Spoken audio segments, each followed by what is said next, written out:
Financially കുറച്ച് മണിയും കാര്യങ്ങളും ഇതിന് വേണമല്ലോ. അപ്പം പാരൻസ് ഞങ്ങൾ ഇത്രയും 5 മക്കളുമാണ്, പിന്നെ അവരെ പഠിപ്പിക്കുക, പിന്നെ എന്നും കൂടെ പഠിപ്പിക്കുക എന്ന് പറയുമ്പോൾ അത് കുറച്ച് ബുദ്ധിമുട്ടാണ്. അപ്പം ഇപ്പോൾ ഉസ്താദ് എന്ന നിലയിലും കുറച്ച് ഫിനാൻഷ്യലി പ്രശ്നം ഉണ്ടായതുകൊണ്ടും ഈ ഒരു പറത്താൻ പറ്റും. പാരന്റ്സ് സപ്പോർട്ടായിരുന്നു. പിന്നെ അതെ, പാരന്റ്സ് സപ്പോർട്ടായിരുന്നു. അതുകൊണ്ട് ഈ ഒരു പൊസിഷനിലൊക്കെ. എത്ര മണിക്കൂർ പറത്തിയിട്ടാണ് ഇപ്പൊ വരുന്നത് ശരിക്കും? ഇപ്പൊ ഞാൻ 7 മണിക്കൂറേ കഴിഞ്ഞിട്ടുള്ളൂ. 7 മണിക്കൂർ വിമാനം പറത്തിയിട്ട്, അതായത് വലിയ ഫ്ലൈറ്റ് അല്ല കേട്ടോ അല്ലേ? അല്ല, ചെറിയത് single engine aircraft. Single engine aircraft പറത്തിയിട്ട് വന്നിട്ടിരിക്കുകയാണ് നമ്മളെ ജുമാന. ടോട്ടലി 200 hours ആണ്.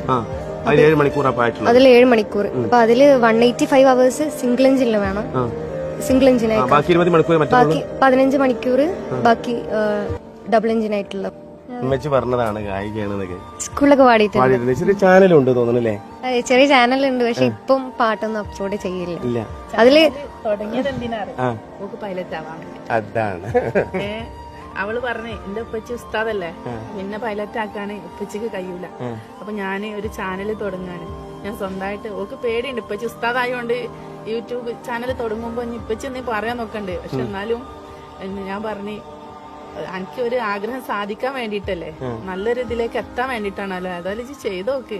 ഇപ്പച്ചി ചീത്ത പറയുകയാണെങ്കിൽ നമുക്കാണ് ക്യാൻസൽ ചെയ്യാം.